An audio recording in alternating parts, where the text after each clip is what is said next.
এটা ব্যাংকক, থাইল্যান্ডের রাজধানী এবং এক কোলাহলপূর্ণ শহর যেখানে সবকিছু মিশে আছে। বিলাসবহুল মল, আকাশচুম্বী অট্টালিকা, উন্মুক্ত রাতের জীবন আর ফুটপাথে খাবার বিক্রি। সাধারণত আমাদের দেশ থেকে এখানে মানুষ 2-1 দিনের জন্যই আসে, কিন্তু যদি চিরতরে এখানে থাকা যায়, একজন থাই মেয়েকে বিয়ে করা যায়, তার ছেলেকে সাধারণ থাই স্কুলে পড়ানো যায় এবং ব্যাংকে টাকা রোজগার করার চেষ্টা করা যায়। এই পর্বটা এই বিষয়গুলো নিয়েই হবে।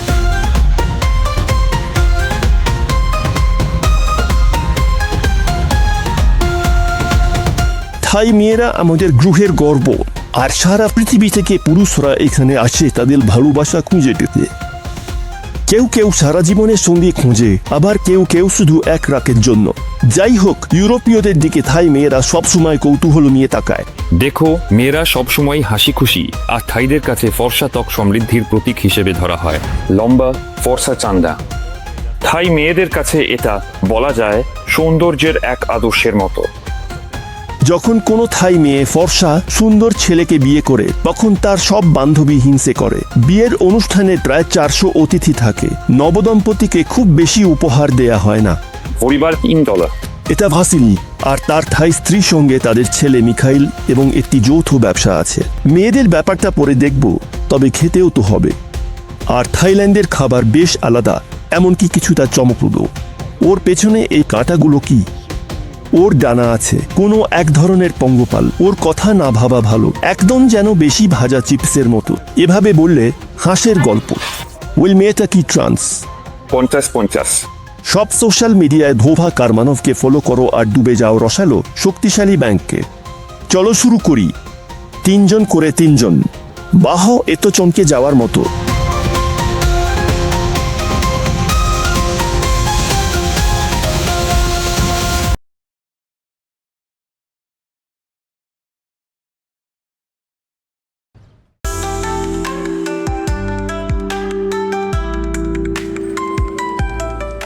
কি বলা দরকার, থাইল্যান্ড এক বিশাল রাস্তার ফুড কোর্ট। কারণ এমনকি এয়ারপোর্টেও সবকিছু রাস্তায় যেমন হয় ঠিক তেমন, মাংস, চর্বি আর সি ফুড। এই দেশটা সস্তা খাবারের স্বর্গ। এখানে এখন ক্লাসিক আধাবাসিক এলাকা ব্যাংককের একটা বিশাল আধুনিক বিজনেস সেন্টার, আর চারপাশে সাধারণ থাইদের প্লাইউড দিয়ে বানানো ঘর। নিরাপত্তা রক্ষী, পার্কিং কর্মী আর বিক্রেতারা নতুন কর্মদিবসের জন্য প্রস্তুতি নিচ্ছেন।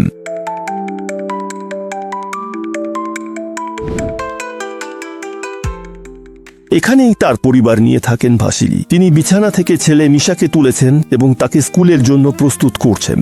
রওনা হওয়ার আগে মিশা তার খেলনা নিয়ে খেলছে। কারণ প্রতিটি ক্লাসে এয়ার কন্ডিশনার আছে, তাই অবশ্যই গরম সোয়েটার লাগবে। আঁকার খাতাও নিতে হবে। এখানে সবকিছু একরকম। বোন আরো কিছু। একটা সাধারণ খাতা, এরকম নানা হাতে আঁকা ছবি, ফুল ইত্যাদি। আজ স্কুলে থাকবে সংস্কৃতি শিক্ষা, বয়োজ্যেষ্ঠদের প্রতি সম্মানবোধের ক্লাস। আজ আমাদের আরো আছে সোশ্যাল স্টাডিজ, ধর্ম আর সংস্কৃতি। মিশা 2য় শ্রেণীতে একসাথে 2 ভাষায় পড়ে, থাই ও ইংরেজি, আর রাশিয়ান ভাষায় কথা বলে না। আমরা সঙ্গে করে পানি নিই আর ছাত্র পরিচয়পত্র নিই, যেখানে একটা নির্দিষ্ট ব্যালেন্স থাকে। তুমি এই কার্ড দিয়েই নিজের জন্য, আমাদের জন্য চা, পানি বা অন্য কিছু কিনতে পারো। ক্যান্টিন। হ্যাঁ, মিশা স্কুলটা ধর্মীয়, খ্রিস্টান, আর ওর ইউনিফর্মেও যীশু খ্রিস্টের ছবি আছে। আমরা 3 জন।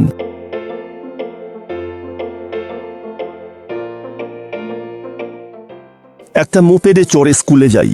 ব্যাংকে এটা একেবারেই স্বাভাবিক ব্যাপার।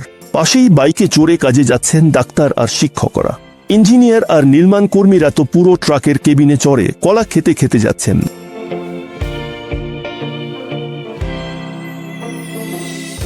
স্কুলের আগে ছাত্রছাত্রীরা খাবার মজুত করছে। স্কুলের সামনে ট্যাক্সি চালকরা ঘুমাচ্ছে। আমরা মোপেডে গেটের সামনে পৌঁছেছি।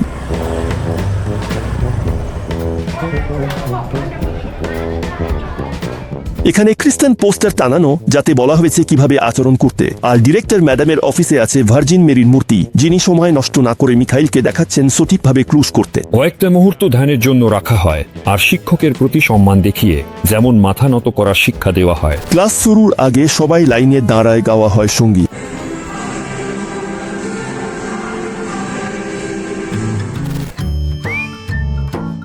স্কুলের চত্বরে একেবারে বিশাল একটা গির্জা আছে। ভেতরে সবকিছু খুবই জমকালো। এখানে কি ধর্মীয়তার ওপর অনেক বেশি জোর দেওয়া হয়, নাকি এটা কেবল এমনি আছে? না, এটা কেবল এমনি আছে। মানে এখানে আসলে কেউ খুব বেশি ধর্মে ডুবে নেই। কেউ কেউ একটু বেশি, কেউ কম। এটা একেবারে ব্যক্তিভেদে নির্ভর করে। আমরা এখন কার্ডে 200 বাত রিচার্জ করলাম। আসলে এটা মোটামুটি যথেষ্ট। এখানে খরচ খুবই কম। মানে ধরো চা, পানীয় জাতীয় কিছু, এক বোতল চা 15 থেকে 20 বাত। কিছু খাবারের দামও 15 থেকে 20 বাহাতের। পার্কিং কর্মী, শিক্ষক, পরিচ্ছন্নতা কর্মী, স্টাফ প্রায় শিশুদের মতোই সংখ্যায় অনেক। স্কুলটা বেসরকারি। পড়াশোনার খরচ প্রতি সেমিস্টারে প্রায় $1000। এটা একটা বেসরকারি স্কুল যেখানে বলা যায় পড়াশোনার মান এবং যে জ্ঞান দেওয়া হয় সেটা আমাদের ভালো লাগে। 14টা থেকে 17টা পর্যন্ত অ্যালকোহল ও জাতীয় পানীয় বিক্রি নিষিদ্ধ। কারণ স্কুলের ছাত্রছাত্রীরা তখন বাড়ি যায়।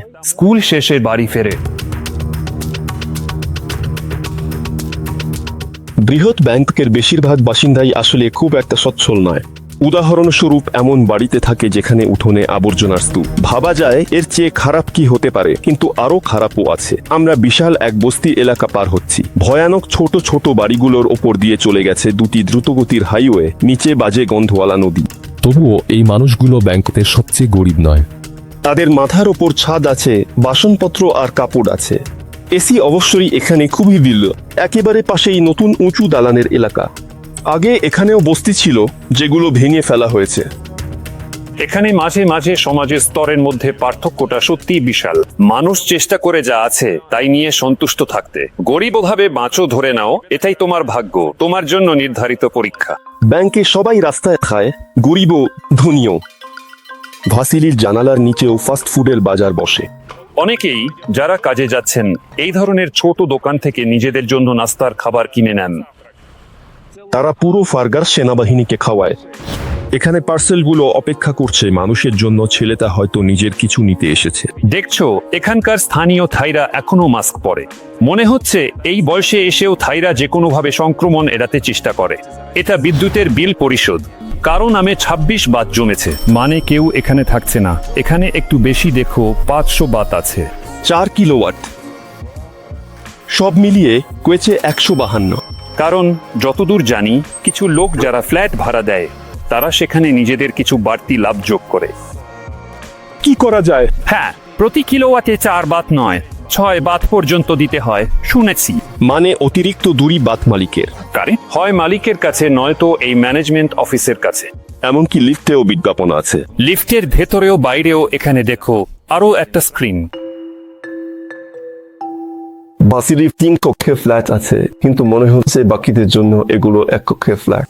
আমাদের ব্যবসা, আমাদের দোকানের ভিত্তিতে ঋণ অনুমোদিত হয়েছে, আর আমরা এখানে 8 বছর ধরে থাকছি। এই ঋণ শোধ করছি। আচ্ছা, রান্নাঘরটা একদম ছোট, আর এটা একদম প্রদেশ পথেই পড়ে।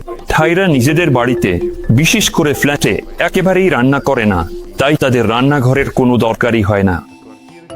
অনেক ফ্ল্যাট, এমনকি ভাড়ার জন্য বাড়িগুলো হয় রান্নাঘর ছাড়াই বিক্রি হয়, নয়তো খুব ছোট্ট একটা রান্নাঘর থাকে। কাপড় শুকানো এয়ার কন্ডিশনার পাশে। এখানে গরম বাতাস বের করে দেয়, তাই সবকিছু অনেক দ্রুত শুকিয়ে যায়। এখানে বিদ্যুতের দাম খুবই বেশি। থাইদের হিসাবে বিদ্যুৎ খরচ খুব বেশি। তাই বেশিরভাগ থাই বাড়িতে ইলেকট্রিক চুলা, ফ্রিজ বা এমনকি এয়ার কন্ডিশনারও থাকে না। তোমার দৈনন্দিন জীবন চলে ছোট্ট একটা ঘরে, এমনকি কোনো আসবাব ছাড়াই। মেঝেতে রাখা ডাবল সাইজের একটা ম্যাট্রেস থাকে। তোমার কাছে একটা ফ্যান আর একটা বাথরুম থাকে। থাইদের ফ্ল্যাটে আর কিছুই থাকে না। এই ধরনের ছোট ঘরের ভাড়া শুরু হয় $100 থেকে। একজনের জন্য ছোট্ট একটা ঘর। যদি দুজন থাকো আর যদি তারা ছোটখাটো থাই হয়, ধরো খুব বেশি বড় না, তাহলে মোটামুটি ঠিকই চলে যায়। এখানে এই বাড়িটা যতটা সম্ভব আমাদের দেশের বাড়ির মতো দেখতে। একটা উঠান, গাড়ি, ছাউনি আর 2 তলা বাড়ি। আর ভাবো তো, ওখানেই তারা মুরগি আর মোরগ পালে। এটা তো বিশ্বের সবচেয়ে বড় শহরগুলোর একটা। আর তোমার শহরের মাঝখানে সকালবেলা মোরগ ডাকবে। লোহার ছাদ, যেটা আমাদের রোদ আর বৃষ্টির হাত থেকে সুরক্ষিতভাবে বাঁচায়। এটা তো গরম হয়ে যায়, তাই না? হ্যাঁ, গরম হয় এবং সত্যি বলতে জানো তো, তাপ বা শব্দ নিরোধক ব্যবস্থা এটা থাই বাড়িগুলোর জন্য খুবই বিরল ব্যাপার। অন্যান্য কিছু শহরে এই বৈপরীত্যতা তেমন চোখে পড়ে না, কিন্তু ব্যাংকে সত্যি তুমি দেখতে পারো একেবারে নতুন, আধুনিক, সুন্দর কিছু জিনিস। মূলত এটা বিভিন্ন কোম্পানি, বিনিয়োগকারী, ডেভেলপার, বিদেশিরা তারা কিছু একটা বানায়, যেমন অ্যাপার্টমেন্ট, কোনো ব্যবসা, শপিং সেন্টার, কিন্তু তারা রাস্তায় পায়ের নিচে কি হচ্ছে সেদিকে একদমই খেয়াল দেয় না। নিজেদের সুইমিং পুল তো দূরের কথা, সমুদ্রেও ছেলেরা যায় না। ফাঁকা সময় থাইরা মলেই কাটায়। এই ধরনের একটা ফ্ল্যাট যেমন তোমার আছে 2+1, তুমি কত দামে নিয়েছিলে? আমাদের জন্য ব্যাংক হোম লোন মানে ঋণ অনুমোদন করেছিল, মানে প্রায় 4 মিলিয়ন বাতের মতো কিছু। এখানে প্রতি বর্গমিটারের দাম বুঝতে গেলে $2,000। আর এই তো বাসায় ফিরে এলেন ভাসির স্ত্রী আর তার মা। তিনি অনেকদিন ধরেই ছেলেদের সঙ্গে থাইল্যান্ডে অতিথি হিসেবে আছেন। এই বিশাল চিংড়িগুলো তিনি পুত্রবধূর সঙ্গে মিলে কারি সসে রান্না করবেন। তবে মা ইংরেজি জানেন না। রুশ ভাষা এটি নিশ্চয়ই একটি সুন্দর ভাষা। তবুও একে অপরকে বুঝে নিয়েছেন। আপনি কিভাবে পুত্রবধূর সঙ্গে কথা বলতেন, এখন কি বলেন? হ্যাঁ, এটাও একটা প্রশ্ন বটে। আমাদের আছে মুখভঙ্গি। Ну, а так, в принципе, понятно. Вот пойдем сюда, давай, мне нужно типа, туда вот зайти, туда. давай купим этот. Расулечка, мама кофе. Ну, кофе. Да, все понятно. আমাদের পরিবার গড়ে উঠেছে 12 বছর, তাই আমরা ওখানে একে অপরের সঙ্গে কথা বলতাম। দেখো, মা কিনে এনেছে। এই দেখো, মা ডোনেটসকে এসেছেন। আমি এগুলো সব সময় হারাই, এখানে দেখো একসাথে আছে। আমি তো ভেবেছিলাম ম্যাঙ্গো আর তোমরা নিলে স্ক্রু ড্রাইভার। না, আমি অবশ্যই ম্যাঙ্গো আর আনারস দুটোই নিয়ে যাব। টম ইয়াম স্যুপ রান্নার জন্য একটা সেট। আমি ফিরে এসে বান্ধবীদের আপ্যায়ন করি, সবাই মিলে টম ইয়াম। তোমার স্ত্রী এখানে কোথাও নিয়ে গিয়েছিলে? প্রায় 6 বছর আগে আমরা পরিবার নিয়ে কাজাকস্তানে গিয়েছিলাম। ওখানে আমার আত্মীয়রা থাকে আর আমরা অনেক ঘুরেছি, যদিও একটু ঠান্ডা ছিল। মানে আমাদের জন্য, বুঝছো, আমাদের মতো থাইদের জন্য এটা বেশ ঠান্ডা। বুঝতেই পারছো, আমার থাই পরিবারের জন্য এটা ছিল একদম নতুন অভিজ্ঞতা। এটা ছিল এক ধরনের উচ্ছ্বাস। আমরা অবাক হয়েছিলাম বিশাল রাস্তা, কিছু কিছু সড়ক, বাড়িঘর দেখে। আরও দেখলাম সোভিয়েত আমলের পুরনো দালান কোঠা। মানে কিছু বিশাল কিছু, যেমন কালচারাল সেন্টার বা কোনো বটস দালান, খুবই রাজকীয়, বিশাল। এইসব দালান আর স্থাপনার পাশ দিয়ে হাঁটলে ছোট্ট পোকা মনে হয়। বস্তির অনুপস্থিতি। হ্যাঁ, ব্যাংকক খুব সুবিধাজনক না। আমি বলতে পারি আলমাটি বসবাসের জন্য দারুণ একটা শহর। প্রতিটা পাড়ায় এমন একটা ছোট্ট কোণা আছে বাচ্চাদের জন্য। ব্যাংককের সঙ্গে তুলনা করলে এখানে একটা শিশু পার্ক বা খেলার মাঠও নেই। রাস্তা পার হলে সব গাড়ি থেমে যায়, সবাই তোমাকে আগে যেতে দেয়। মানে পথচারীদের প্রতি এমন সম্মান আছে এখানে। এখানে তো জেব্রা ক্রসিং এও কেউ তোমাকে যেতে দেবে না। আমাদের মূল কাজ হচ্ছে চশমা বিক্রি করা। চশমা অপটিক্স। আমার স্ত্রী আসলে আমাদের কোম্পানির প্রধান, ম্যানেজার, বস। আমি এক ধরনের বিনিয়োগকারী হিসেবে আছি। কখনো কখনো আমাদের মধ্যে কাজের সম্পর্ক নিয়ে কিছু ভুল বোঝাবুঝি হয়। আমাদের কাজের সময়সূচি কিভাবে ঠিক করব। কাজ বা ছেলেকে বোর্ড করার ব্যাপারে আলাদা মানসিকতার জন্য কি কোনো পার্থক্য দেখা যায়? হ্যাঁ, কিন্তু আমার মনে হয় আমাদের মধ্যে এই ব্যাপারে একটা পারস্পরিক বোঝাপড়া আছে। আমরা কি চাই সেটা নিয়ে কোনো অমীমাংসিত সমস্যা বা তীব্র বিতর্ক নেই। সবচেয়ে গুরুত্বপূর্ণ হলো নিজের দৃষ্টিভঙ্গি বোঝানো এবং পরিবারে একটা যৌথ সিদ্ধান্তে পৌঁছানো। ভাসিলি এই এলাকায় একমাত্র শ্বেতাঙ্গ। এখানে শুধু রুশভাষী কাউকে পাওয়াই কঠিন নয়, এমনকি ইংরেজিতেও খুব কম মানুষ কথা বলে। মূলত যাদের সঙ্গে তুমি কথা বলো তারা হলো দোকানদার, ব্যবসায়ী আর বেশিরভাগ সময় ট্যাক্সি চালকরা। আর এই ছেলেগুলো একেবারেই ইংরেজি বলতে পারে না। হ্যাঁ, Это типа такой уголочек для духов. жена заведует этой темой или ты тоже разбираешься? В основном, конечно, жена. স্ত্রী সামলাম। আমি কিছু কিছু মূর্তিও কিনি, যা কিছু আমার ভালো লাগে আমি কিনে এখানে রেখে দিই। স্ত্রী খুব বেশি রান্না করেন না, বলতে পারি বেশিরভাগ সময় নাস্তা আর মাঝে মাঝে রাতের খাবার রান্না করেন। আর দুপুরের খাবার আর বেশিরভাগ সময় রাতের খাবার আমরা বাইরে থেকে কিনে আনি, এই স্ট্রিট ফুড বা দোকানগুলো থেকে। আসলে সবকিছুই টাটকা, খাওয়ার উপযোগী, কোনো সমস্যা হয়নি কখনো। সেখানে নানা রকম সস এসব স্ত্রী রান্না করেন। মূলত এটা হয় ভাজা ভাত সঙ্গে কোনো মাংস বা চিংড়ি। এখানে আমাদের কাছে সি ফুড, বরফ আর ওখানে কিছু ফ্রোজেন সবজি আছে। সিফুড ছেলেরা বাজার থেকে কিনে আনে, আর বাজারগুলো রাস্তার ধারে অবস্থিত। সরাসরি মোপেড বা সাইকেল থেকেই কেনাকাটা করা যায়। আমরা মোটরসাইকেলটা রাস্তার পাশে রেখে দিই, তবে শোনা যায় এখানে বাইক চুরি হয় না। আসলে একটাও তালা দেওয়া নেই, সত্যি বলছি। চলন্ত টুকটুকের চাকার নিচে ঠিকই পড়ে আছে চিংড়ি, স্কুইড আর স্মোকন হাঁস। দেখতে বেশ ভয়ানক লাগে। হাঁসের গল্প। ফলগুলো দেখতে খুব সুন্দর। এটা নাম জ্যাকফ্রুট। এটা জ্যাকফ্রুট। কাঁঠাল গাছ। ঠিক বলেছ। টুকরো দেখো। সে বন্য একটা খেয়ে দেখো। যদিও রাস্তার পাশে রান্না করা খাবার দেখতে খুব একটা আকর্ষণীয় নয়, আসলে সবই একদম টাটকা, আজকেই রান্না করা হয়েছে। স্ট্রিট ফুড খেয়ে অসুস্থ হওয়ার সম্ভাবনা একেবারেই কম, খুবই কম। তুমি কখনো এসব খেয়ে অসুস্থ হয়েছো? বুদ্ধের কৃপা, সব ঠিকঠাক। দেখতে একটু ভয়ানকি লাগে। এগুলো কি সত্যি কোনো সাপ নাকি ছোট ইল মাছ? ছোট ইলো।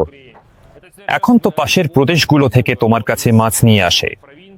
ব্যাঙগুলো তো একেবারে রূপকথার মতো। এদের কি ইচ্ছে করে এমন মোটা করে তোলা হয়? হ্যাঁ, ইচ্ছে করেই মোটা করা হয়, পরে বারবিকিউর জন্য ব্যবহার করার জন্য। এমন জায়গায় বিদেশিদের দেখা যায় না, কিন্তু বেশিরভাগ থাই রাস্তায় খাবার কেনে। আর যেন সবাই একে অপরের কাছে নিজেদের স্ট্রিট ফুড বিক্রি করছে। দেখো, মেয়েরা সবসময় হাসি খুশি থাকে, আর থাইদের কাছে ফর্সা ত্বক ধন সম্পদ, ঐশ্বর্য আর সৌন্দর্যের প্রতীক বলে মনে করা হয়। হ্যাঁ, সব সময় হাসে। এগুলো বেশ হলুদ রঙের। ইস, এগুলো ডিম যেগুলো মুরগির ভেতরে গঠিত হচ্ছে। সুস্বাদু। এখানে তো মনে হচ্ছে ফ্ল্যামিঙ্গোর ডিম, গোলাপি ডিম। এটা আসলে কি? যতদূর জানি, এই ডিমগুলো কিছুদিনের জন্য মাটির নিচে পুঁতে রাখা হয়, আর কাঁচা ডিমগুলো মাটির ভেতরেই পাকতে থাকে। এই ধরনের ঝুড়ি ভাতের জন্য এটা এমন হাঁড়িতে বসানো হয় যেখানে পানি থাকে, পানি ফুটতে থাকে আর ভাতটা ভাপে রান্না হয়। এগুলো কলাপাতায় মোড়া, বিভিন্ন ধরনের চিটে ভাত, বেশিরভাগ সময় মিষ্টি আর নানা ফল মেশানো থাকে। এটা এমন, ধরো তুমি হাঁটছো, হঠাৎ ক্ষুধা লাগলো, তখন এটা নিয়ে খুলে খেয়ে নিলে। এটা অনেকটা পাউরুটির মতো। এগুলো বিভিন্ন ধরনের নুডলস। মাছ বা মাংস খাচ্ছ, নুডলস সাইড ডিশ হিসেবে খাওয়া যায়। হ্যাঁ, এগুলো লার্ভা।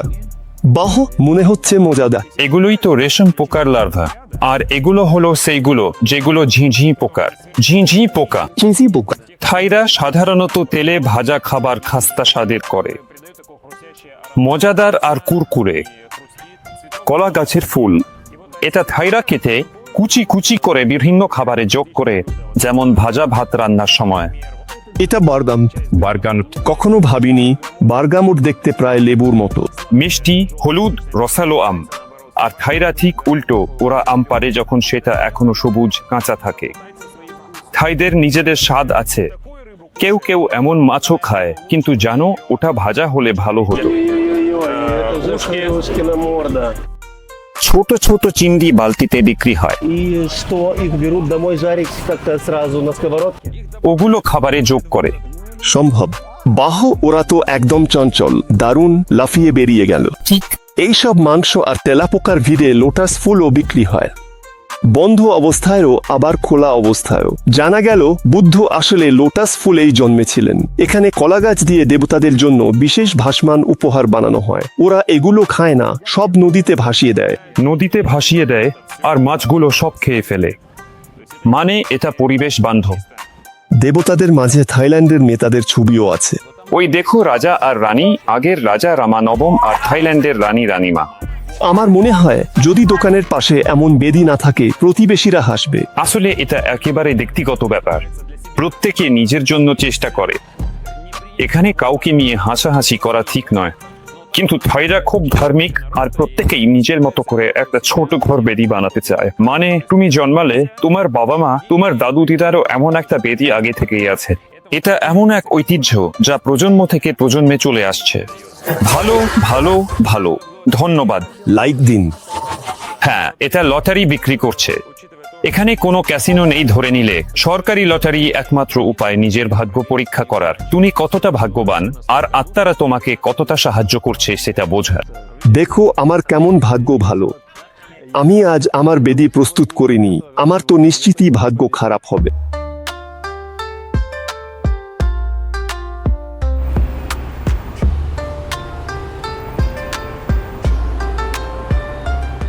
ভাসিলি ও তার স্ত্রীও ব্যবসার সঙ্গে যুক্ত। আমরা তাদের দোকানের সামনে এলাম, এমন রাস্তায় অবস্থিত, দেখতে বাজারের মতো। এটা আমাদের দোকান, আর কারো দোকানে এয়ার কন্ডিশনার নেই। শুধু আমাদের চশমার দোকানে এয়ার কন্ডিশনার, বাকিদের দোকানে শুধু ফ্যান।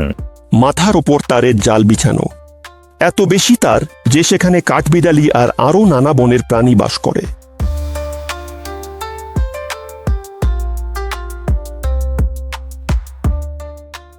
দোকানে ছেলেরা চশমা ও ফ্রেম বিক্রি করে। সবচেয়ে সস্তা চশমার দাম $10। থাইরা সহজরল জিনিসই পছন্দ করে।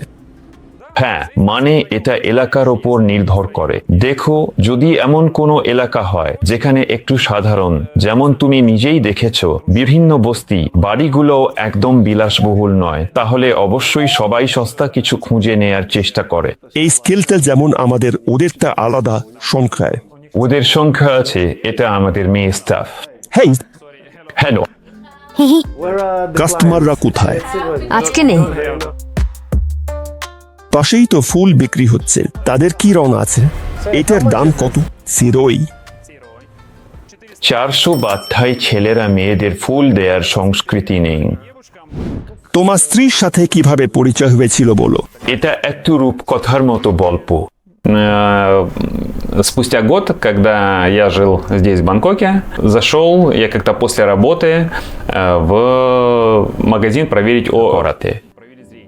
সে ওই অপটিক্স দোকানে ধরো ম্যানেজার ছিল, আর যেহেতু ও সবার থেকে ভালো ইংরেজি বলতো, ওর আঙুলে আমার চোখে কন্ট্যাক্ট লেন্স পরিয়ে দিল। সঙ্গে সঙ্গে সব স্পষ্ট দেখতে পেলাম, ওকেও স্পষ্ট দেখলাম। মনোযোগে ওর সৌন্দর্য বুঝলাম। প্রথম মানুষ স্পষ্ট দেখলে প্রেমে পড়ে গেলে? হ্যাঁ, পরের দিন আমি একটা তোড়া কিনেছিলাম, গোলাপ, সাদা গোলাপ, মনে আছে। আমি সেই ফুলের তোড়া নিয়ে দোকানে গেলাম ওকে ডেটে আমন্ত্রণ জানানোর জন্য। ওর প্রতিক্রিয়া? আসলে ওর জন্য এটা একটা ওয়াও মুহূর্ত ছিল, ওর আর ওর সহকর্মীদের জন্য। সবাই ইংরেজি শেখা শুরু করলো। হ্যাঁ, মানে ভাব, একজন সাদা বিদেশি এসে পড়েছে। সে লম্বা, ফর্সা, আর থাই মেয়েদের কাছে এটা এক ধরনের সৌন্দর্যের আদর্শ বলা যায়। থাই পুরুষরা এমন কোনো বিশেষ কাজকর্মে আলাদা নয়। তাদের আমাদের মতো করে জেন্টলম্যান বলা যায় না। তার জন্য ফুল কেনা? হ্যাঁ, ফুল কেনা, হাত বাড়িয়ে ধরা, দরজা খুলে দেওয়া, কাউকে আগে যেতে দেওয়া, এই ধরনের ব্যাপারগুলো থাই মেয়েদের জন্য খুবই খুবই খুবই বিরল ঘটনা। আমার মনে হয় থাই মেয়েদের এমন কোনো চাহিদা নেই, আর তারা এসব ব্যাপারে অনেকটাই শান্তভাবে নেয়। মানে যদি কেউ সামান্য একটু মনোযোগও দেয়, তাহলে সে একেবারে অনন্য মানুষ, একেবারে বিরল ঘটনা। থাই মানসিকতায় এমন কোনো বর্বর চাহিদা নেই। থাইরা খুবই সাধারণ মানুষ। ধরা যাক মাথার ওপর একটা ছাদ আছে, কয়েকটা থাই বাত আছে খাবার কেনার জন্য, আর মোটামুটি এতেই তারা সন্তুষ্ট থাকে। অর্থাৎ তারা অন্তত ন্যূনতম কিছু চাহিদা পূরণ হলেই আন্তরিকভাবে খুশি থাকে। আর সাধারণ থাই পরিবারগুলোতে কিভাবে চলে? নারীর ভূমিকা কি? রান্নাঘরেই সীমাবদ্ধ। আমি বলতে পারি এখানে বেশিরভাগ ক্ষেত্রেই নারী পরিবারের বাজেট নিয়ন্ত্রণ করে। যদি তুমি ধরো কোনো থাই মেয়ে নারী বা স্ত্রীর সঙ্গে কোনো ক্যাফে বা রেস্টুরেন্টে যাও খাবার অর্ডার করতে, যখন তুমি বিল চাও, এমনকি ছেলেটি যদি বলে আমাদের দয়া করে বিল দিন, তবুও সব সময় বিলটা মেয়েটির কাছেই আনা হয়। অর্থাৎ এখানে মনে করা হয় মেয়েটি পার্স থেকে পুরো পরিবারের বা যুগলের জন্য বিলটা দেয়। সে উপার্জন করে না, পার্সটা তার কাছে। তোমাদের এটা কেমন? শুরুতে সবকিছু আমাদের পরিচিতভাবে ছিল, আমার টাকা তার টাকা। কিন্তু পরে যখন আমরা পরিবার গঠন করলাম, তখন অবশ্যই স্ত্রী একটু বেশি গুরুত্ব দিয়ে জিজ্ঞেস করতে শুরু করলো, তাহলে বেতন কোথায়? তুমি তো কিছু একটা কাজ করছো, তাই তো, কিন্তু আমি তো বেতনের টাকা দেখতে পাচ্ছি না। আমাদের এটা পরিকল্পনা করতে হবে, আমাদের পরিবারের জন্য কিছু কিনতে হবে, এই ধরনের কিছু পারিবারিক খরচ। নিজের জন্য নতুন বাইক কিনতে চাও, সোজা কিনে নাও নাকি আলোচনা করো? অবশ্যই আমরা আলোচনা করি। 10 বছর ধরে বৈবাহিক সম্পর্কে থাকার পর অবশ্যই আমরা কিছু পারিবারিক খরচ আলোচনা করি, একসাথে পরিকল্পনা করি। থাইল্যান্ডে ভিসা নিয়ে করাক্তি থাই নাগরিকের সঙ্গে বিয়ে ও সন্তান থাকলেও কাগজপত্রে সেটা ভাসিলির উপকারে আসেনি। মানে আমি আসলে আমার থাই পরিবারের অভিভাবক, আর বছরে একবার আমাদের একটা রীতি আছে, কেউ কেউ বছরে একবার স্নান ঘরে যায়, আর আমরা পরিবার নিয়ে বছরে একবার এখানে ব্যাংকে ইমিগ্রেশন অফিসে যাই। এই প্রক্রিয়াটা আসলে বলতে গেলে কয়েক ঘন্টার মতো সময় নিয়ে আমরা, মানে আমি আর আমার স্ত্রী, আমাদের ছোট ছেলে মিখাইলকে নিয়ে বেশ কিছু কাগজপত্র নিয়ে যাই, যেমন আমাদের বিয়ের সার্টিফিকেট, আর অবশ্যই আমাদের কোনো এক থাই বন্ধুর সই লাগবে যে আমাদের সম্পর্কের গ্যারান্টার হিসেবে কাজ করে। হ্যাঁ, মানে সাক্ষী হিসেবে। সাক্ষীর সই লাগে যে আমরা পরিবার। খুব কড়া ব্যাপার এটা। তোমার সন্তান আছে, স্ত্রী আছে, তোমরা একসাথে থাকো, কিন্তু তারপরও তোমাকে বছরে একবার এই স্ট্যাটাসটা আপডেট করতে হয়। এখানে বিয়ের জন্য নাগরিকত্ব দেয় না, আর এই প্রক্রিয়াটা প্রতি বছর আবার করতে হয়। আর আবার 1 বছরের জন্য ভিসা দেয়। রাষ্ট্রের দৃষ্টিকোণ থেকে ধরো তুমি আর টাকা উপার্জন করছো না, আর অভিভাবক কোনো, তাহলে কি তোমাকে দেশ থেকে বের করে দেবে?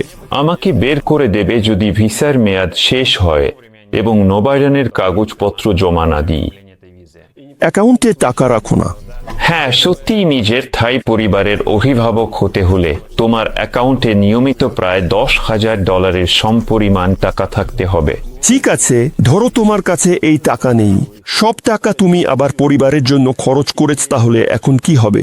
ভিসা নবায়ন হবে না যেতে হবে? আমার মনে হয় এই ব্যাপারে সরকার খুব একটা আগ্রহী নয়।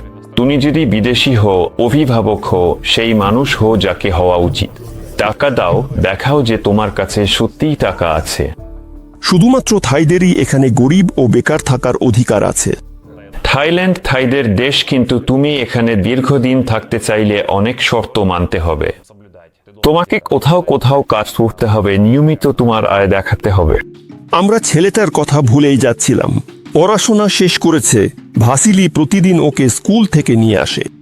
এই মোটরসাইকেলগুলোতে বাবা মায়েরা সন্তানদের স্কুল থেকে নিতে আসে। তোমার ব্যাগ কোনটা? সবগুলোই তো একরকম। জলের বোতলগুলো। হ্যালো, এই ম্যাও। আছো? হ্যাঁ, ভালো। ভালো।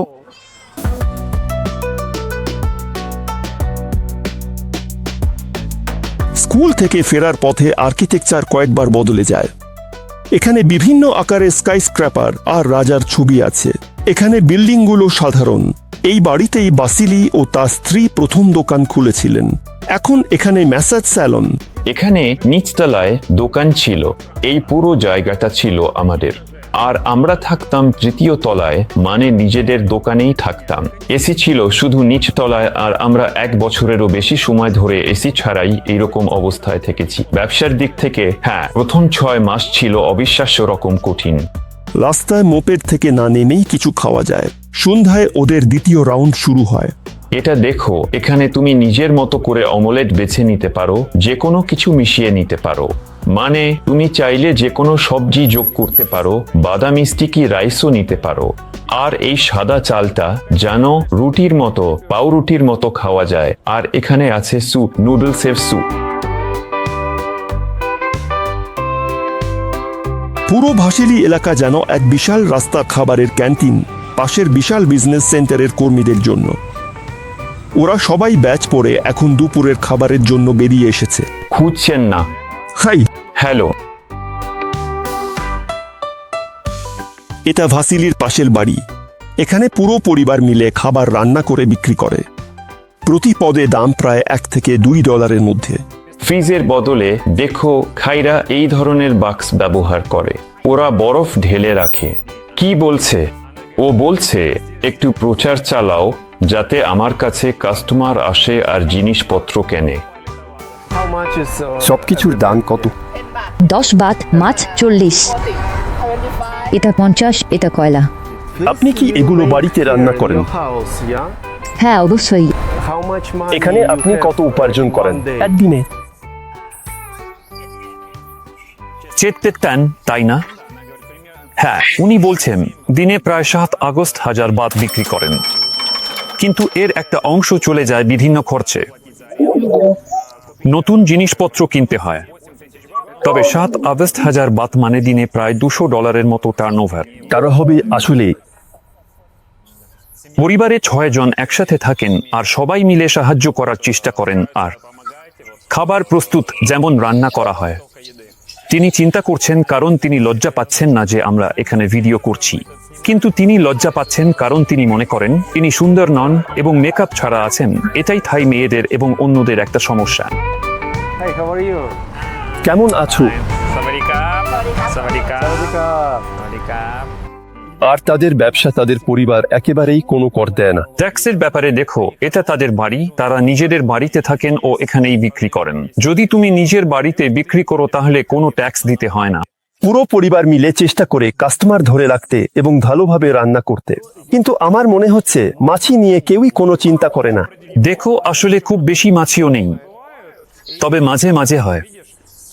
এবং এখন দেখছো, এখন শিফটের শেষের দিক, মানে সে বলছিল সকালে তাদের অনেক বেশি ব্যস্ততা থাকে, তাই এখানে কেউ দাঁড়িয়ে থাকে না আর মাছিগুলো তাড়িয়ে দেয়। আর এখন তো সন্ধ্যা, ভাবো তো যদি তুমি সকাল থেকেই দাঁড়িয়ে থাকো, রান্না বান্না করো, তাহলে খাবারের যেসব অবশিষ্ট থাকে সেগুলোই পড়ে থাকে।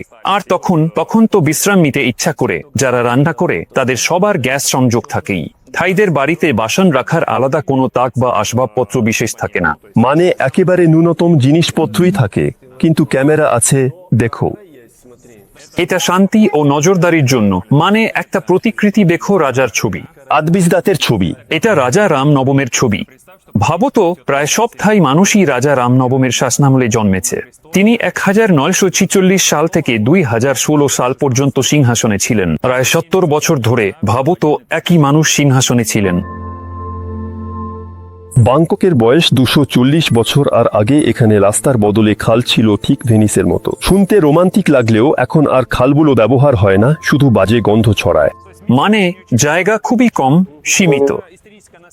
এটাই ব্যাংককের ঐতিহাসিক ঐতিহ্য। আর সবচেয়ে গরিব মানুষরাই খালের পাশে বস্তিতে থাকে। খালটা মাটির নিচে লুকিয়ে ফেলা হচ্ছে, ওরা এটা রাস্তা হিসেবে ব্যবহার করবে। হ্যাঁ, এটা রাস্তার মতো হবে, অথবা হয়তো কিছু দোকান, এমনকি ছোট ছোট বাড়িও হতে পারে। ব্যাংকক আর অনেক থাই শহরের সমস্যা হলো এখানে প্রচুর বৃষ্টি হয়, পানি নামার সময় পায় না। এখানে বৃষ্টি অনেকক্ষণ হয়। তাই থাই অঞ্চলের অনেক জায়গা প্লাবিত হয়, কাদা। আমার মনে হয় নিচ থেকে পানি তুলে এখানে শুকানো হয়, ট্রাকে করে নিয়ে যাওয়া হয়। ভাবো তো, আমরা মেট্রো থেকে 100 মিটার দূরে, এগুলো আগে সব বাড়ি ছিল। আর বেশিরভাগ থাই মানুষ এমন জায়গায় ও করিডোরে বাস করে। ক্যানালের কাছে এটা খুব মর্যাদাপূর্ণ বা সুন্দর নয়, তবুও এখানে মানুষ আসে। কোনো বিনিয়োগকারী কোনো প্রকল্পের নির্মাণে টাকা বিনিয়োগ করে। দেখো, খুব সম্ভবত এখানে কোনো বিজনেস সেন্টার গড়ে উঠবে। বরং একেবারে বস্তি কেউ যেন বানিয়েছে, বোঝা যাচ্ছে এখানে গৃহহীনরা থাকে। আর এই দেয়ালের ওপারে নতুন একটা বিল্ডিং, সেখানে ধনী থাইরা থাকে। পবিত্র বেদি ছোঁয়ার সাহস কেউ করেনি, কেউই না। সবকিছু ভেঙে ফেলা হয়েছে, কিন্তু বেদিটা রয়ে গেছে। ইটগুলো একেবারে হাস্যকর। সিমেন্টের মান এতটাই খারাপ যে ইটগুলো নড়বড়ে হয়ে আছে। পাপাইয়াকে থাই ভাষায় বলা হয় দুধ। এভাবে থাইল্যান্ডে দুধ পাপাইয়া গাছ হয়। এখানে দেখো, কোনো একটা বাণিজ্যিক বিজ্ঞাপন লেখা আছে। এখানে হয়তো কিছু বিক্রি হয় বা কোনো পরিষেবা দেওয়া হয়। এটা আসলে সেলুন। দেখো, একটা চেয়ার, দুটো চেয়ার, টেবিল, বিউটি সেলুন আছে। দেখছো, সম্ভবত চুল কাটা। ছেলে মেয়ে দুজন। অথবা হতে পারে এটা খাবার রান্নার জায়গাও। দেখো, ওর সব এখানে খালের পাশে। আসলে এখানে খালের ধারে একটা বারবিকিউ আছে, তবে খালটা একটু দুর্গন্ধযুক্ত। হ্যাঁ, এখানে জল জমে থাকে। জল আর স্লুইস অনেকদিন আগেই বন্ধ হয়ে গেছে। দেখো, বুদবুদ উঠছে, ওখানে গাজন প্রক্রিয়া চলছে।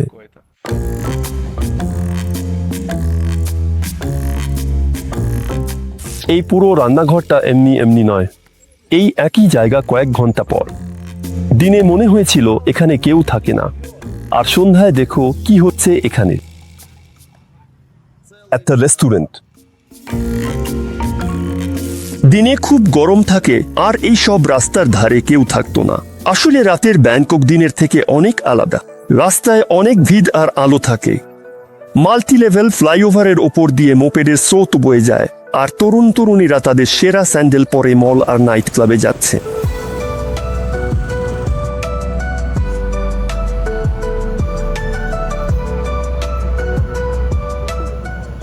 তিনজন করে তিনজন, এটা তো দারুণ ব্যাপার।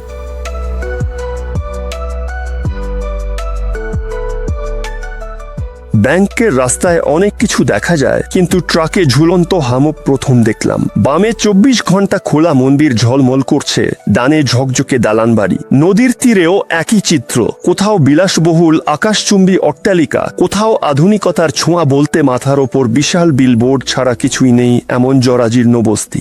তবে এদের অন্তত বিদ্যুৎটা ফ্রি।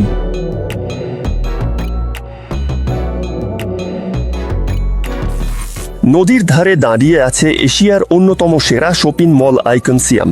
বিরাট, জাঁকজমকপূর্ণ, ব্যাংককের বেশিরভাগ মানুষের প্রিয় জায়গা।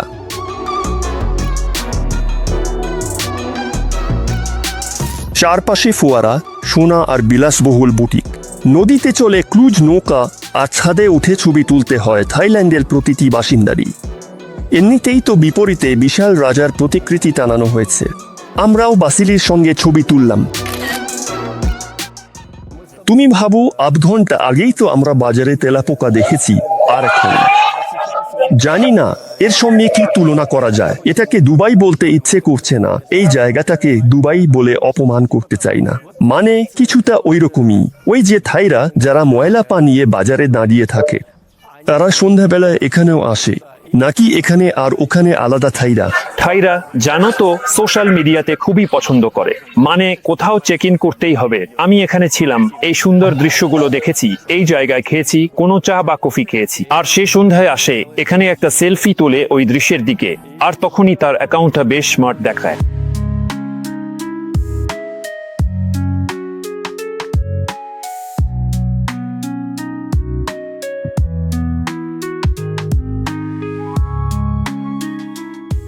বড মলের যত নিচের তলা ততই সাধারণ মানুষের কাছাকাছি। সবচেয়ে নিচে সাধারণ বাজারের মতো এখানে পরিষ্কার আলো ঝলমলে, দামও বেশি। ডুলিয়ান আর আম এখানে 5 গুণ বেশি দামে বিক্রি হয়, যেখানে রাস্তার ধুলোবালির মধ্যে আম 50 বাথের কম দামে পাওয়া যায়। 50 বাথ প্রতি কেজি, একটা আমের দাম 100 বাথ। তবুও এখানকার পরিবেশ কোনো অংশে কম রঙিন নয়। এশিয়ান কল্পনাশক্তি এখানে দারুণভাবে প্রকাশ পেয়েছে। কুমিরের বারবিকিউ আর জেলির মতো নরম শূকরের মাংস, আর লবস্টার, একটা লবস্টারের দামই $60। আর অবশ্যই নারকেল আর থাই ম্যাশাজ তো আছেই। চোখো, ওরা হাতুড়ি দিয়ে পিঠে বাড়ি দেয়। এখানে নারকেলটা কোনোভাবে পুরোপুরি খোসা ছাড়িয়ে ফেলে। এটা তো দারুণ। একটার দাম কত? How much is one? উফ, ওখানে একটা ছোট ছিদ্র আছে।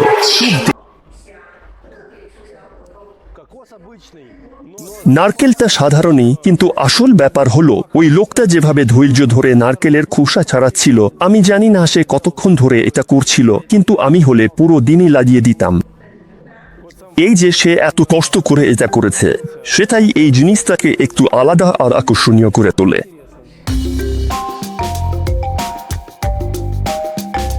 এবার চলুন সাধারণ গরিব কিন্তু কম সুখী নয় এমন মানুষের মেলায় যাই। সবাই যেমন করে আমরাও ঠিক বাজারের সারিতে গাড়ি পার্ক করলাম।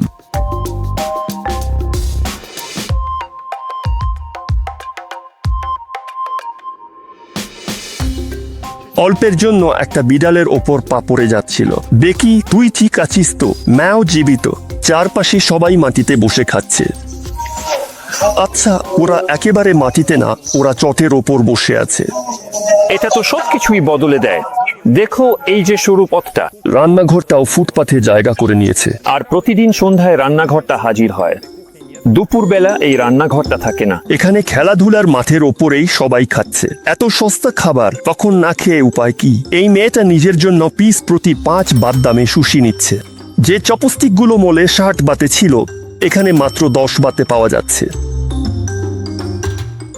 ওই মেয়েটা কি ট্রান্সজেন্ডার? 50-50। খাওয়ার জন্য টেবিল নেই, কিন্তু লটারির জন্য সবাই টেবিলে বসে খেলছে। যাই হোক, এখানে 6 মিলিয়ন বাত পুরস্কার দেওয়া হচ্ছে। লটারির চাকা ঘোরাও। আমরা সব পয়সা দিয়ে দিয়েছি, দুঃখিত ভাই। এখন মেলায় পুরো এলাকার মানুষ এসেছে। এটা মিশা স্কুলের শিক্ষিকা। শিক্ষক দেখুন, মিশার মতোই ইউনিফর্ম, সাইট এবং অপমকুম্যানরা চায়ের পাত্র লক করে। খানিক এমন একটা দারুণ রোবট কোকা কোলা ঠান্ডা করছে, আর এই পাইপটা বারবিকিউর ধোঁয়া টেনে নিচ্ছে। বাচ্চারা ছোট ছাগল, শূকর আর খরগোশ থেকে চোখ সরাতে পারছে না, আর বড়রা সস্তা নকল ব্র্যান্ডের জামা কাপড় বেছে নিচ্ছে। তাহলে এগুলো সব নকল নাকি আসল? হ্যাঁ, একদম আসল। দেখো, নতুন জিন্স। 150-এ এটা তো আর নকল হতে পারে না। এমন অ্যাডিডাস আমি আগে দেখিনি। এটা নাইকি, পুমা, মানে এটা 20 বাদ দামের কোনো জামা, 10 সেন্টের মতো। এমনই একদম ঠিকঠাক সোয়েটার। এখানে কি জামা কাপড় ওজনে বিক্রি হয় নাকি? না, এটা শুধু একটা বিশাল স্তূপ। এগুলোর দাম 10 বাত। মানে তুমি এখান থেকে যে কোনো একটা জিনিস 10 বাতে নিতে পারো। এগুলো নানা রকমের তাবিজ। দেখো, থাইরা এই ব্যাপারটা নিয়ে খুব সিরিয়াস। তারা সব সময় নিজেদের জন্য তাবিজ কেনে যেগুলো নেগেটিভ আত্মার প্রভাব থেকে রক্ষা করে। কিসের? এনার্জি ড্রিঙ্ক রেড বুল আছে। সে একটু রেড বুল খেয়েছে আর এখন পুরো রাত ধরে সুর বাজাতে পারবে। দারুণ।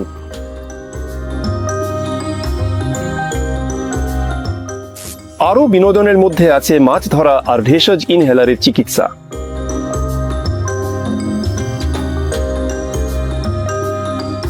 থাইরা খাবারের দারুণ ভক্ত। খাবার এখানে সর্বত্র, অনেক সময় অদ্ভুত, এমনকি জঘন্য। এছাড়াও তুমি চাইলে এটা নিতে পারো। এটা উফ, কি জিনিস একেবারে! জীবনে অন্তত একবার হলেও তেলাপোকা খেয়ে দেখা উচিত। তাই আমি এই পোকামাকড়ের টেবিল থেকে নিজের জন্য কিছু মজাদার জিনিস নিচ্ছি। দেখো, এখানে কত রকমের জীবজন্তু আছে। আমার উৎসাহ একটু কমে গেল। ওহ ভগবান, নট ভয়ঙ্কর। এগুলো খেয়েছো? হ্যাঁ, কয়েকবার চেষ্টা করেছি। হ্যাঁ, অবশ্যই। চলো চলো, বেছে নাও। এটা পঙ্গপাল, যেটা ভুট্টার ক্ষেত নষ্ট করে দেয়। দেখো, মোটা একটা নিয়েছি। ওর পাও কি খেতে হবে? সবকিছু পুরোটা দেখাও তো। চিপসের মতো কড়কড়ে, একেবারে ঠিকঠাকই লাগছে। জীবনে প্রথমবার এটা করছি। সবচেয়ে বড় কথা, এটা নিয়ে ভাবা যাবে না। একদম যেন বেশি ভাজা চিপস। বাহ, তোমাদের খাবারও দারুণ। এটা ধুয়ে ফেলতে হবে। তুমিও কি কিছু পান করতে চাও? কোলার সাথে খেলে একদম চিপসের মতো লাগে। চলো এবার ছোট একটা লার্ভা খাই। আহো, ভেতরটা নরম, কেমন যেন একটু ছিটকে গেল। এটা একদমই ভালো লাগলো না।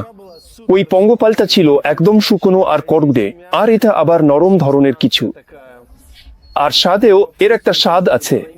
পঙ্গপালটার তো কোনো স্বাদই ছিল না যেন। কিছুটা ওইরকম। তুমি কখনো মটরশুঁটি খেয়েছো? চলো এবার এটা চেখে দেখো। এটা আসলে সবচেয়ে সুস্বাদু হওয়ার কথা। এই জিনিসটাই আমি খাচ্ছি। এটা একটা সূর্য পোকা। কনসিস্টেন্সিতে একদম ভুট্টার পাফের মতো। উফ, কি বিশাল আর জঘন্য একটা প্রাণী। এটা একেবারে জঘন্য। এর পেছনের দিকে এই কাঁটাগুলো কি? এর দানা আছে। এটা খেতে আমার খুবই খারাপ লাগছে। খাওয়া যায়। এটা একদমই সংবেদনশীল মানুষের জন্য নয়। দেখতে ভয়ানক, স্বাদে পঙ্গপালের মতোই। দেখছি তুমি তো প্রায় শেষ করে ফেলেছো। ক্যামেরা একটু ঘুরতেই ও ইতিমধ্যে 3টা সূর্য পোকা খেয়ে ফেলেছে। আচ্ছা, ধরো কিছু প্রিয় আইটেম আছে। থাইদের জন্য এটা সাধারণ খাবার। তুমি এর মধ্যে থেকে কোনটা বেছে নেবে? এই সূর্য পোকাগুলো। Did you eat it before? তুমি এগুলো খেয়েছো? হ্যাঁ, Do you like it? ভালো লাগে। তেমন কিছু না। খাবার ছাড়াও মেলায় আরো অনেক কিছু বিক্রি হয়, যেমন মেঝেতে ঘুমানোর জন্য এমন অস্বস্তিকর বালিশ বা রঙিন লবণ। এখানে বাসিরিয়ের জন্য জায়গা হয়েছে, আর তার চশমার দোকানেরও। এখানকার মেলা অস্থায়ী, আর বাসিলিয়ে নিজেই প্রতিদিন এই তাঁবুটা খাটাতেন। ভাড়ার জন্য তারা প্রায় $70 দেয় এবং প্রায় 15 জোড়া চশমা বিক্রি করে। প্রতিটি চশমার দাম কমপক্ষে $15। এখানে অনেক পেশা বিদেশিদের জন্য নিষিদ্ধ, তাই আমি এই ব্যবসার মালিক, মানে আমার স্ত্রীর সঙ্গে যৌথ মালিক। কাগজপত্রে তুমি এই ব্যবসার অংশীদার। না, সব লেনদেন, ব্যাংক অ্যাকাউন্ট সবকিছুই আমার থাই স্ত্রীর নামে। আমি এখানে অফিসিয়ালি মানে এই ধরনের জায়গায় কাজ করতে পারি না, তাই আমার কাজ হচ্ছে সংগঠিত করা, মানে সাহায্য করা। মানে যদি তুমি এমনকি গিয়ে কারো জন্য হাতে ফ্রেম কাটো বা কাঁচ বসাও, তাহলে তোমার বিরুদ্ধে অভিযোগ দায়ের হতে পারে, নাকি ব্যাপারটা অন্যভাবে হয়? তোমাকে কি ধরনের শাস্তি দিতে পারে? আমার মনে হয় কিছু জরিমানা হতে পারে। কিন্তু জানো, এখানে আমাদের কর্মীরা আছে যারা এই কাজগুলো করে, তাই আমার এখানে উপস্থিতি সব সময় জরুরি নয়। ভাসিলির স্ত্রী এবং কোম্পানির অফিসিয়াল মালিকের নাম নাতরাত, কিন্তু বাড়িতে সবাই তাকে রাজ বলে ডাকে। সে এখনো ভালোভাবে মনে রেখেছে তাদের কাজাখস্তানে যাওয়ার সেই সফর। তুমি কাজাখস্তান সম্পর্কে কি ভাবো? ঠান্ডা আর ট্রাফিক জ্যাম নেই। What do you think about your white husband? তোমার সাদা স্বামী কেমন? ও ভালো। আমার কোনো আইডিয়া এলে ও আমাকে সব সময় সাপোর্ট করে। তুমি যখন জানালে যে তুমি একজন সাদা ছেলের সঙ্গে প্লেন করছো, তখন তোমার পরিবার কি বলেছিল? That you have a white boyfriend. ওরা ভাবছিল ও আমাকে ঠকাবে, কিন্তু ও করেনি। সম্ভবত ওরা ভেবেছিল ও আমার সঙ্গে খারাপ ব্যবহার করবে, কিন্তু ও খুব ভালো ছেলে। তুমি কি রাশিয়ান ভাষায় কিছু শব্দ জানো? Привет. বিজনেসে প্রতিযোগিতা অনেক বেশি আর নাতুরাতের অনেক কাজ। পড়াশোনা শেষ করার পর ও জাপানে যেতে পারতো, কিন্তু থেকে গিয়েছিল। আমি যখন ইউনিভার্সিটি শেষ করলাম, তখন আমার একটা ভালো চাকরি ছিল। আমি কোম্পানিতে ম্যানেজার পর্যন্ত উঠেছিলাম আর বেতনও ছিল অনেক ভালো। পড়াশোনা শেষ করার পর নাতুরাত মাসে $200-এরও কম বেতনে ব্যাংকে এক সুইস ঘড়ির কারখানায় কাজ করত। And when you started to work with glass, আর যখন তুমি চশমার ব্যবসায় কাজ শুরু করলে, তখন তোমার বেতন কত ছিল? 15,000। 16,000. এটা এখানে ভালো বেতন। Salary here in Thailand. And 15 বছর আগে হ্যাঁ, তখন এটা ভালোই ছিল। এখন থাইল্যান্ডে কোনো বেতনটা ভালো বলে ধরা হয়। আমার মনে হয় 20,000-এর মতো। What do your তোমার বাবা মা গ্রামে কি করেন? in your village? ওরা কৃষক, সবজি আর ধান চাষ করেন, আর ওদের গরু আছে। ওরা কি সুখী? অবশ্যই। এখন দেখা যাচ্ছে দৃষ্টিশক্তি পরীক্ষা করতে আর অক্ষরগুলোতে তাকিয়ে বলতে হয় না যে ভালো দেখতে পাচ্ছ কিনা। যন্ত্রটা নিজেই বুঝে যায় তোমার চোখে কি সমস্যা আছে। এটা সত্যি একটা শখ। আমি ভেবেছিলাম আমি ভালোই দেখি, কিন্তু এখানে জানো তো এইচডি থেকে সরাসরি 4K-তে চলে যাচ্ছি।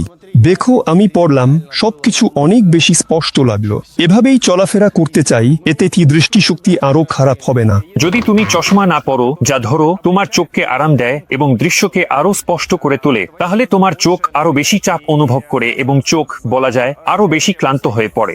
আর যদি তুমি চশমা পরো, তাহলে চশমা দৃষ্টিশক্তি কমে যাওয়ার গতি কমিয়ে দেয়। এখন আমার জন্য চশমার লেন্স তৈরি হচ্ছে। এভাবেই ইস্তাম্বুলেও হয়েছিল। আমি তুরস্ক নিয়ে একটি এপিসোড শুট করতে গিয়েছিলাম, কিন্তু সেখানে গিয়ে খুব কঠিন এক চুল প্রতিস্থাপনের অপারেশনে পড়ে গেলাম এবং সেটার ওপরে এপিসোড বানালাম। কতটা ব্যথা লাগছিল। কান পাশে সুচ ঢুকছে। ধোঁকা দিল শালা কুকুরটা। দেখো, ওটা আফসোস করবে না। এই ভিডিওর বর্ণনায় লিংক দিয়ে রাখবো। সেখানেই থাইল্যান্ড নিয়ে অন্য ভিডিওগুলোর লিংকও থাকবে। সব সরঞ্জাম ছেলেরা নিজেরাই কিনেছে নিজেদের টাকায়। এগুলো আমার তৈরি হয়ে যাওয়া চশমা। ব্যক্তিগত উদ্যোক্তা হিসেবে রেজিস্টার্ড এবং কোনো কর দিতে হয় না। আমাদের মাসিক আয় 2 লাখ থাই বাটের বেশি নয়। অবিশ্বাস্য। এমনকি মাসে $6,000 পর্যন্ত আয় হয় এমন 2টা দোকান থাকলেও একেবারেই কোনো ট্যাক্স রিপোর্ট জমা দিতে হয় না।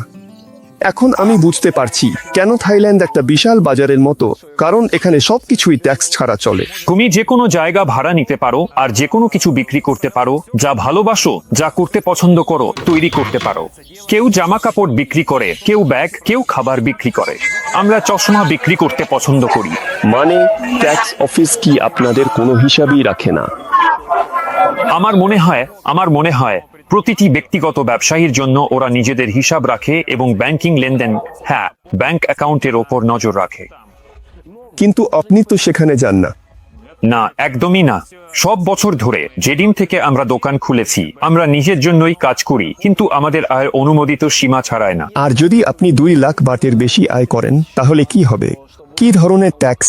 আমার জানা মতে 2% থেকে শুরু হয়। আপনাদের কোনো রসিদ নেই, এটা আইনসম্মত।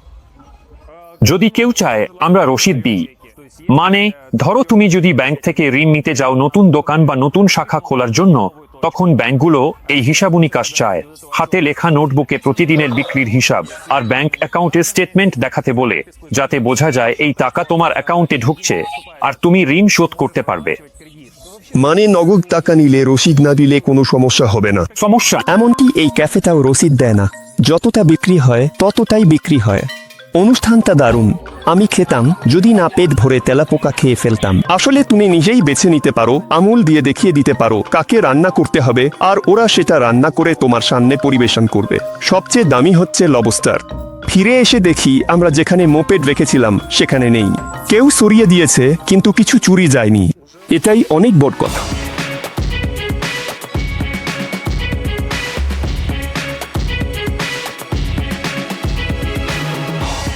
সস্তা দালান বাড়িগুলোর পাশ দিয়ে আর কোলাহলময় রাতের রাস্তাগুলো পেরিয়ে আমরা বাড়ি যাচ্ছি। এমন গরম যে রাতে বাসগুলোর সব দরজা খোলা থাকে। থাইল্যান্ড নিজেই গাড়ি তৈরি করে। আমি বারবার এমন সব গাড়ির মুখোমুখি হচ্ছি যেগুলো আমার চেনা নয়। এটা কোনো টয়োটা নয়, এটা একেবারে আসল থাই, ঠিক থাইল্যান্ডেই তৈরি গাড়ি। আর এটা আবার ইলেকট্রিক গাড়ি। ওরা গুড কেয়ার। সাইকেল লেনও আছে, কিন্তু সেখানে শুধু মোটরসাইকেলই চলে। এই খালটা একসময় 4 গুণ চওড়া ছিল, কিন্তু রাস্তা বানানো হয়েছে। আমি চাইতাম ব্যাংককে শুভরাত্রি জানাতে, কিন্তু এখানে রাত কখনোই শান্ত হয় না।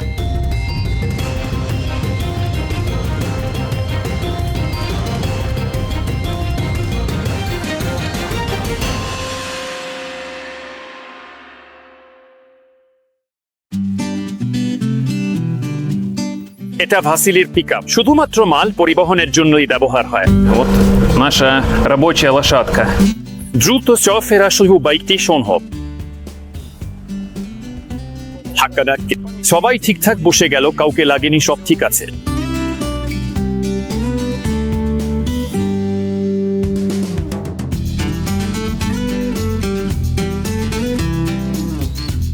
থাইদের জীবনের বড় একটা অংশ মোটরসাইকেলে কাটে। এখানে সবাই মোপেডে চড়ে। এই 3 জন বাচ্চা হেলমেট ছাড়াই স্কুল থেকে বাড়ি ফিরছে। থাইরা বিশ্বাস করে যদি তুমি আত্মাদের খুশি করো, প্রার্থনা করো, আত্মার বেদিতে কিছু দান রেখে এলে, তাহলে হেলমেট ছাড়াই চলা যায়, আত্মারা তোমাকে রক্ষা করবে। দেখো, এরা সবাই স্কুলের ছাত্র। Школьники на мопедах это нормально вообще. На мопедах, хотя они несовершеннолетние. পুলিশ কিশোরদের কিছু বলে না। এখানে সবাই পুলিশকে ভালোবাসে আর সম্মান করে। পুলিশ সবাইকে থামিয়ে খুঁত করবে না এমন কিছু নিয়ে। তোমার কাছে অগ্নি নির্বাপক বা ফার্স্ট এইড কিট আছে কিনা, এসব ছোটখাটো ব্যাপার নিয়ে সেকুকে অন্য জায়গায় বসাবে। আরো একটা ব্যাপার খেয়াল করো, প্রতিটা মোড়ে বামে একটা পুলিশ বুথ আছে। ওটা দেখো, দাঁড়িয়ে আছে টিভি বিজ্ঞাপনের নিচে। অনেক ক্যামেরা আছে, সেগুলো বসানো আছে।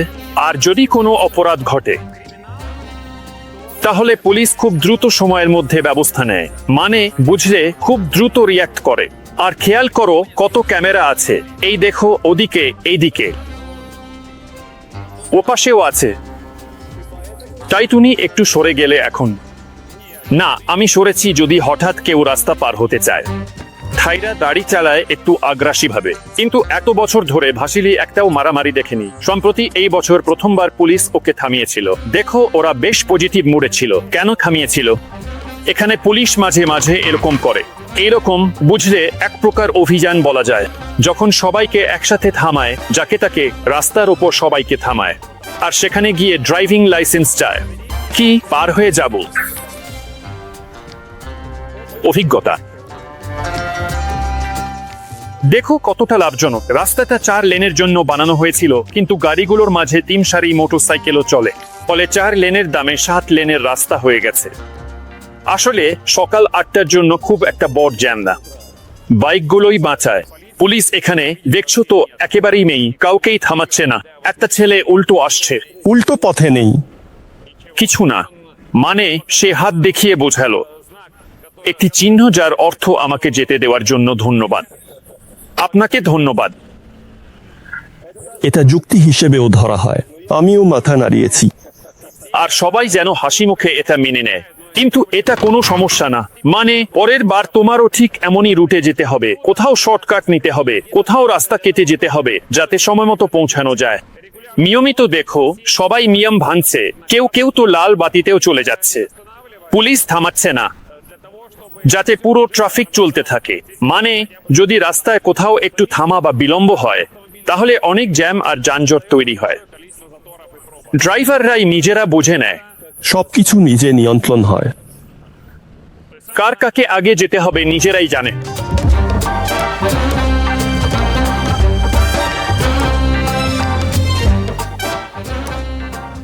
আর এই যে রেডি করা চিংড়ি আর স্কুইড, যেগুলো গতকাল বাসিলিয়ার স্ত্রী আর মা কিনেছিলেন।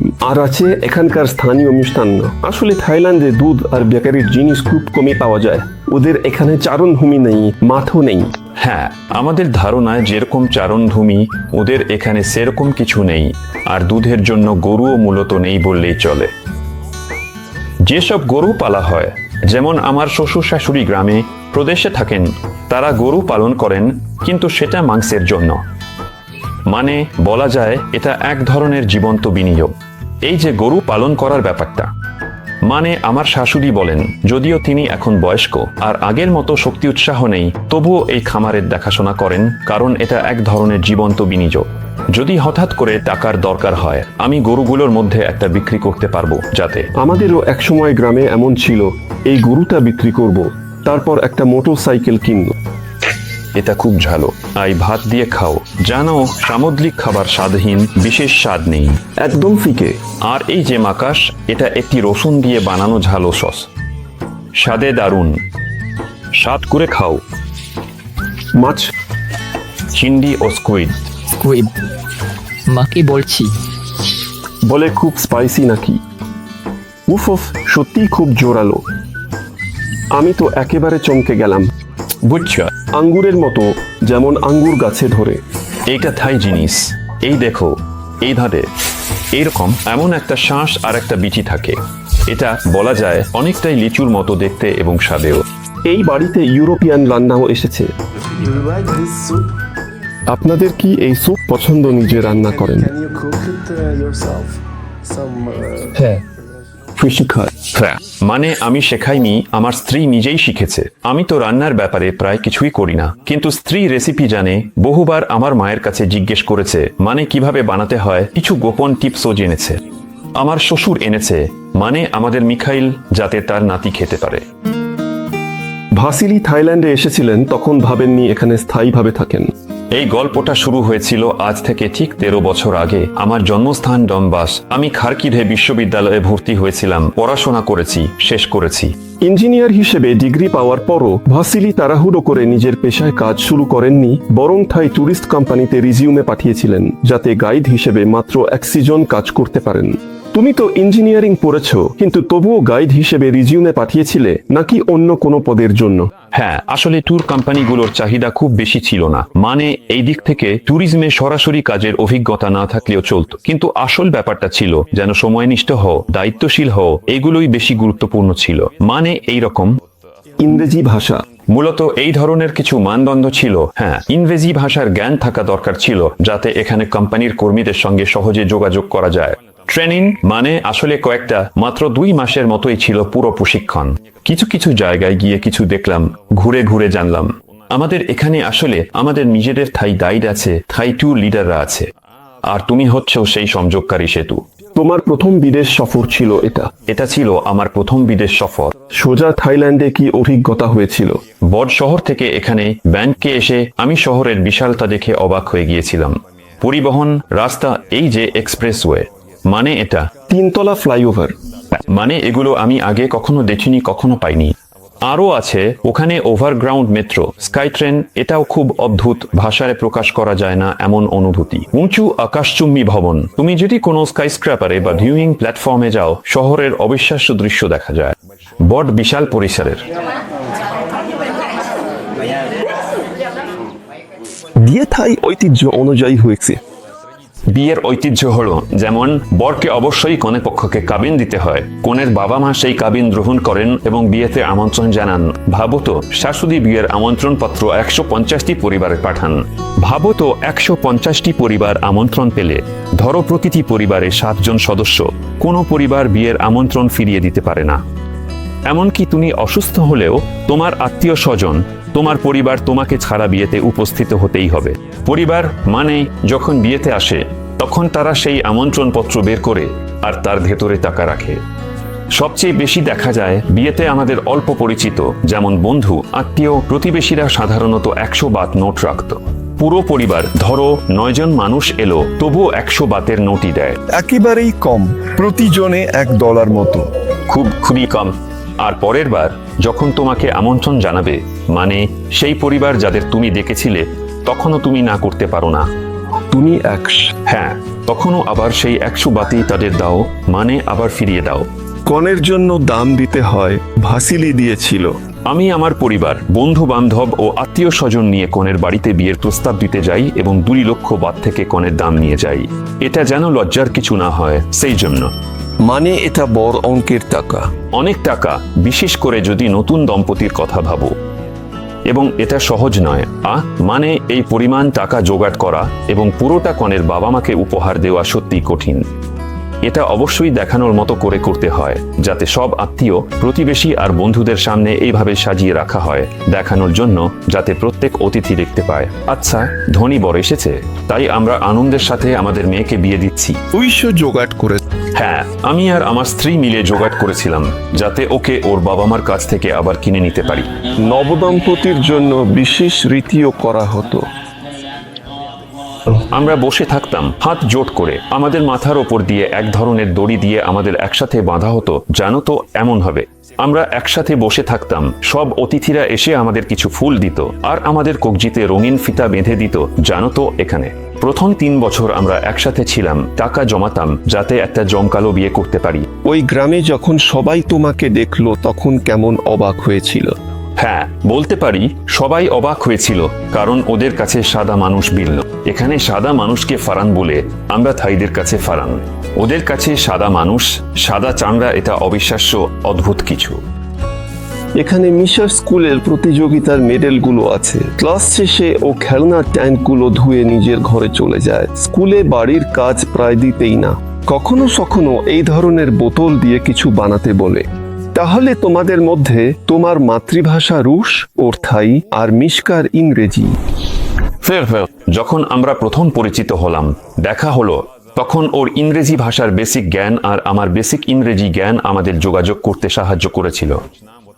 আমার মনে হয় যখন তুমি তোমার মানুষটিকে খুঁজে পাও, তখন তুমি তার সঙ্গে এমনকি চিন্তা ভাবনা, দৃষ্টিভঙ্গির স্তরেও বোঝাপড়া খুঁজে পাও।